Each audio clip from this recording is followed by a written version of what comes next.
Simplesmente o meu filme preferido do Michael Mann.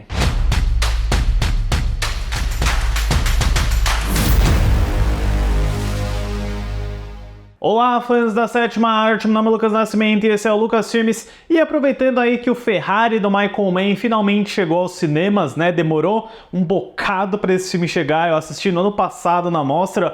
Pra não deixar essa semana passar batida, não ter conteúdo inédito de Michael Mann, resolvi fazer um vídeo aqui sobre um dos meus filmes preferidos dele, se não for o melhor na minha opinião, que também completa 20 anos em 2024, que é o Colateral, filme de 2004 dirigido pelo Michael Mann. Mas antes eu pedi para você curtir esse vídeo, se inscrever no canal e ativar o sininho para perder notificação dos próximos vídeos. Bom, o que dizer de Colateral, né? Esse para mim, sem sombra de dúvida, é um dos filmes mais reassistíveis de todos os tempos. Sério, eu acho que ele é tão direto, eficiente, surpreendente e atmosférico também. Esse é o filme do Michael Mann que eu assisti mais vezes, ajuda o fato dele ser o filme mais curto que o Michael Mann fez até agora, né? Eu acho que ele é o mais curto, um dos mais curtos, né? O Michael Mann costuma extrapolar a marca de 2 horas, especialmente com Fogo Contra Fogo, mas eu simplesmente adoro cada aspecto de Colateral. Ele é um filme que cresceu muito pra mim, e a história de origem de produção dele começa com o roteirista australiano Scott Beattie, que estava construindo uma carreira para ele na Austrália com filmes como Joey e Kicks, até ele conseguir um trampo bem importante em 2002 para trabalhar no argumento de Piratas do Caribe, A Maldição do Pérola Negra, para Disney. Ele não está acreditado no roteiro, mas o crédito dele de história tá lá, mantido até hoje. E esse é um trabalho que ajudou o Beattie a fazer algumas conexões em Hollywood, né? Ele mesmo conta que estava trabalhando como garçom na época que ele chegou em Los Angeles, e uma dessas conexões muito importantes foi com a dupla de cineastas Frank Darabont e Chuck Russell, né? O diretor do Sonho de Liberdade, o diretor do ótimo Hora do Pesadelo 3 também, o Chuck Russell no caso. E o Beattie conta de uma ideia que ele sempre teve, é um conceito original que envolvia essa ideia de um taxista que é tomado refém quando um psicopata entra como passageiro no carro dele, né? Essa ideia se chamava O Último Dominó, era ambientada em Nova York, e tem várias diferenças do produto final que chegou nos cinemas. E o Beattie apresenta essa ideia pro Russell e pro Darabont, e a primeira parada deles para levar esse roteiro é para a HBO, onde eles estavam esperando poder fazer um telefilme. A HBO acaba não fechando com o trio, né? Mas o Beattie consegue chamar a atenção da DreamWorks, então eles estavam buscando novos projetos de gênero para live action, né? Porque eles também estavam cuidando do Shrek na época. Assim, o Beattie entra no projeto como roteirista e o Darabont e o Russell como produtores executivos. E paralelamente, a DreamWorks também estava num período de alta porque eles tinham vencido um Oscar de melhor filme com o Gladiador do Ridley Scott, e o próprio Russell Crowe venceu sua primeira estatueta de melhor ator, e ele estava na DreamWorks dando uma olhada em projetos, em roteiros, em ideias que poderiam ser interessantes. Ele bate o olho nesse roteiro do Colateral e fala: poxa, esse é o filme que eu vou fazer. Mas antes disso, né, eu não posso me esquecer de falar disso. Antes desse roteiro cair nas mãos do Russell Crowe, que chamaria o Michael Mann, com quem ele trabalhou no Informante em 99, o Colateral quase foi dirigido pela Mimi Leder, a diretora do Impacto Profundo, e também, olha só, Fernando Meirelles, o brasileiro, quase fechou para dirigir, porque na época ele estava super em alta depois da indicação ao Oscar de Cidade de Deus, mas o Fernando Meirelles conta que ele não topou fazer porque ele não queria se mudar para Los Angeles para filmar o filme, né? Uma oportunidade perdida, mas o Meirelles conta que a ideia dele para o Colateral era transformar numa comédia aos moldes do Depois de Horas do Martin Scorsese. Mas enfim, quando Michael Mann entra no projeto a convite do Russell Crowe, eles começam a desenvolver e a bater várias ideias, né? E uma delas incluiria o personagem do Max, que é o taxista, que quase foi interpretado pelo Adam Sandler. O perfil do personagem era de um judeu do Brooklyn, então eles tinham pensado no Adam Sandler, mas ele acaba não fazendo porque ele estava ocupado com outro filme, o Spanglês, do James L. Brooks. O projeto acaba um pouco atropelado e nisso o Russell Crowe é forçado a sair, ele vai atrás de outros trabalhos, outros filmes, e o Michael Mann começa a conversar com o Tom Cruise para fazer o papel do taxista Max. Mas essas conversas evoluem e o Michael Mann resolve que o Tom Cruise deveria ser o antagonista da história, que é o Vincent, o matador de aluguel, que é como passageiro, e o Michael Mann se lembra de outro ator com quem ele trabalhou no Ali de 2001, que é o Jamie Foxx. E aí ele acaba fechando o Foxx para fazer o Max e o Tom Cruise para fazer o Vincent. E nossa, pessoal, eu tava vendo esse DVD duplo aqui, né, que eu comprei num sebo há uns anos atrás. Tem tanto material extra, tem tanto ensaio, tem tanta coisa que o Michael Mann pediu pro Tom Cruise, pro Jamie Foxx, pra Jada Pinkett Smith fazer. Tipo, Tom Cruise, vai lá, eu quero que você faça uma entrega aí de Sedex. Jamie Foxx, passa um tempo aqui, vamos dar um rolê de carro, você vai conversar com taxistas, ver como é que são os bairros da quebrada aqui. Material bônus fantástico, pessoal, eu recomendo se vocês ainda, né, consomem mídia física. E tem algo muito crucial no desenvolvimento do Colateral, que é bem nesse período do começo dos anos 2000, pós Star Wars Episódio 2 Ataque dos Clones, que é o avanço da cinematografia digital. O Michael Mann já tinha feito alguns experimentos com câmera digital no Ali, mas ele queria levar isso a um passo além, filmando o Colateral inteiro com câmeras digitais, porque ele queria capturar a noite como ela é, né? Então quando a gente assiste Colateral hoje, é um filme que tem um visual distinto, às vezes ele parece um pouco datado até, né? Ele tem uma cara meio de câmera digital nos anos 2000, mas é um passo muito importante no aperfeiçoamento das tecnologias, né? De lá pra cá, Michael Mann nunca mais abandonaria câmeras digitais, e isso até levou a alguns problemas, algumas questões, porque o filme tem 2 diretores de fotografia acreditados, o Paul Cameron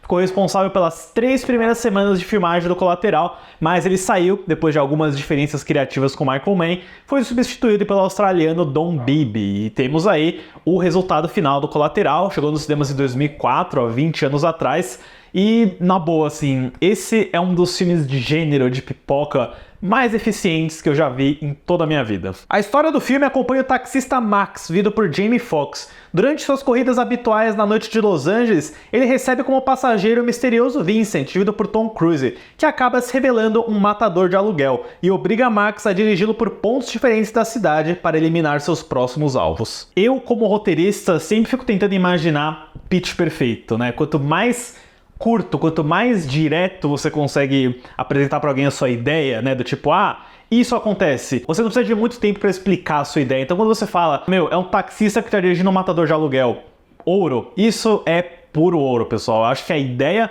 que o Scott Beatty tem é muito original, é muito boa, e você imediatamente, mesmo que você nunca tenha visto Colateral, se você está ouvindo falar dessa ideia pela primeira vez, você já consegue imaginar o potencial gigantesco do que esse filme pode ser, ainda mais com essa ambientação fantástica de uma noite só, todo esse tipo de narrativa que está num curto espaço de tempo, te traz mais tensão e também te permite explorar, né, cantos dessa história que você não imaginaria. Por exemplo, eu gosto como nos primeiros 15, 10 minutos de filme, você conhece tudo o que você tem que saber sobre o Max do Jamie Foxx, né? E você sabe o que ele quer iniciar uma empresa de limousines. Através de diálogos você pensa, ele tá nesse trabalho de taxista há 12 anos, apesar de ele falar que é um trabalho temporário. E eu gosto muito do detalhe que ele tem uma fotinho de uma ilha das Filipinas, se eu não me engano, que ele sempre olha para aquela foto quando ele quer relaxar, quando ele quer fugir de problemas, assim.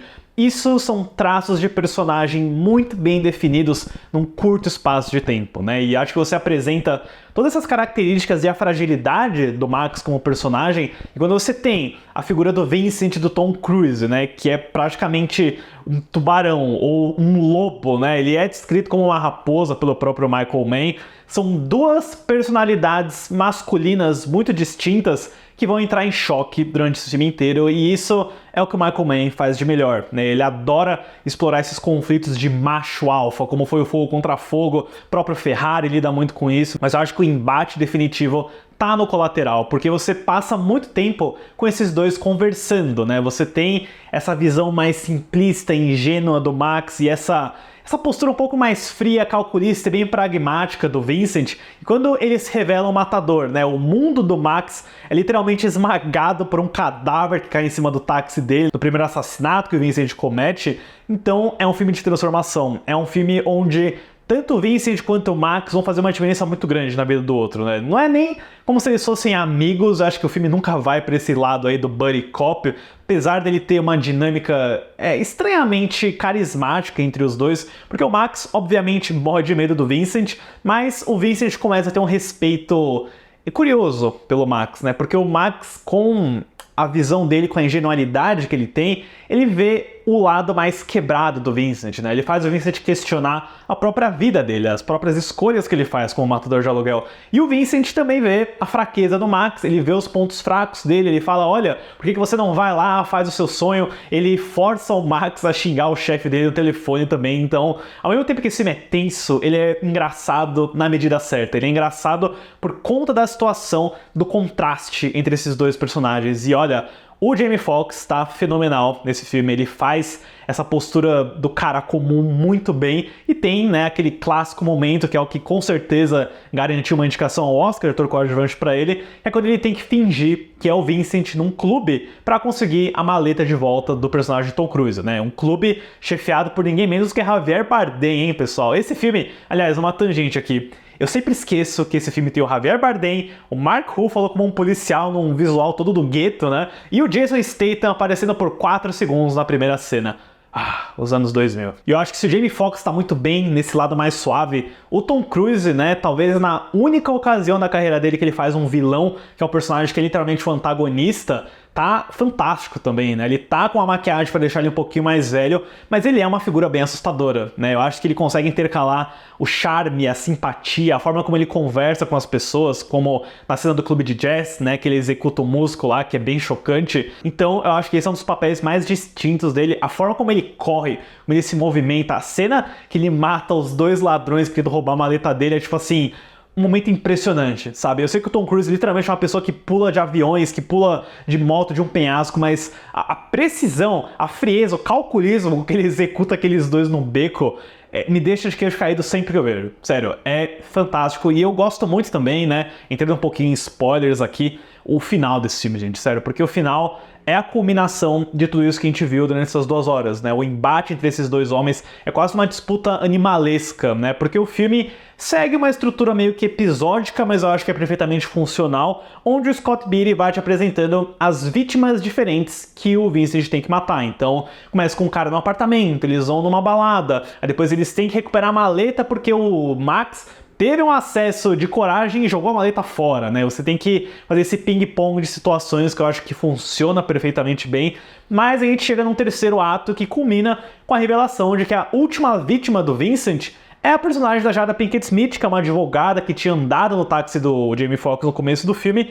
Então o clímax é quase um filme de slasher, né? É o Tom Cruise como o tubarão indo atrás da Jada Pinkett Smith e o Max sendo forçado a destruir tudo que ele era no começo do filme, né? Ele tem que encontrar essa força, essa coragem para realmente ser o macho alfa nesse embate. Eu acho que tudo isso é muito bem feito, eu adoro o embate dos 2 no metrô, e até a forma como o filme termina, não numa nota de triunfo, assim, de heroísmo, tem sentimentos muito mistos nesse final, né? Porque o Max, querendo ou não, matou o Vincent, né? Ele se tornou um assassino, querendo ou não, e não é tipo aquele final que você sai, nossa, com os braços levantados, tem uma melancolia até pelo próprio Vincent, né? Da forma como ele é deixado no banco do trem esquecido. Tem um foreshadowing excelente, né? Porque ele menciona isso há várias cenas atrás, no táxi ainda, que ele ouviu falar de um cara que estava morto no vagão de trem e que ninguém percebeu durante um dia inteiro, né? E ele realmente se tornou aquilo que ele tinha falado, sem perceber. Eu acho que o final do filme é muito bem pontuado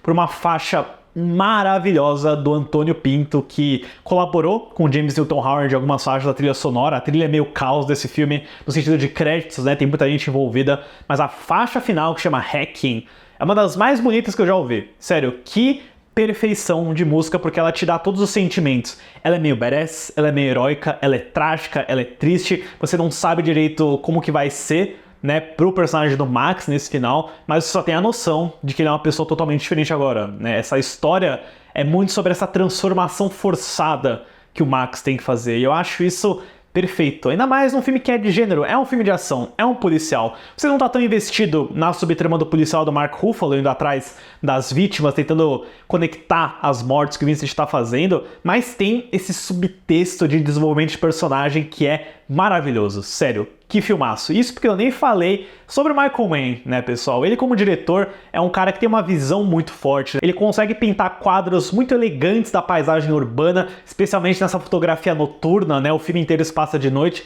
Então você tem aquele senso constante de perseguição, do uso da música. Eu adoro o tiroteio no clube, né? O Michael Mann é um dos melhores diretores de cenas de balada que existe, isso é um fato. Então eu acho que tudo isso, aliado com a fotografia do Cameron, do Bibi, que é um pouco estranha, não parece um filme, por assim dizer, né? Parece que é algo de verdade. Ele é quase meio documental graças a esse aspecto digital. Então acho que isso torna o Colateral único, né? De todos os pontos de vista para mim. Você olha para Colateral e você sabe, essa fotografia é de Colateral, né? É algo que, por exemplo, não funciona para mim no Inimigos Públicos, que ele fez alguns anos depois, porque é um filme de época que tem essa assinatura digital, meio de documentário, e aí não funciona muito bem. Mas no Colateral, onde você está literalmente na noite, com esses animais noturnos, um enfrentando o outro, é perfeito e pra mim é o melhor filme que o Michael Mann já fez até agora. Pra Colateral, eu dou uma nota 10. E olha só que bacana, pessoal, o Colateral estreou nos Estados Unidos em agosto de 2004 com um valor bem saudável de 24,701 milhões, arrecadando 101,05 milhões na bilheteria doméstica e no mundo inteiro 220,239 milhões. Considerando o orçamento de 65 milhões, o Colateral conseguiu se pagar e ele definitivamente rendeu bastante com vendas em DVD, né? Aquela era a época de ouro do DVD, da mídia física, né?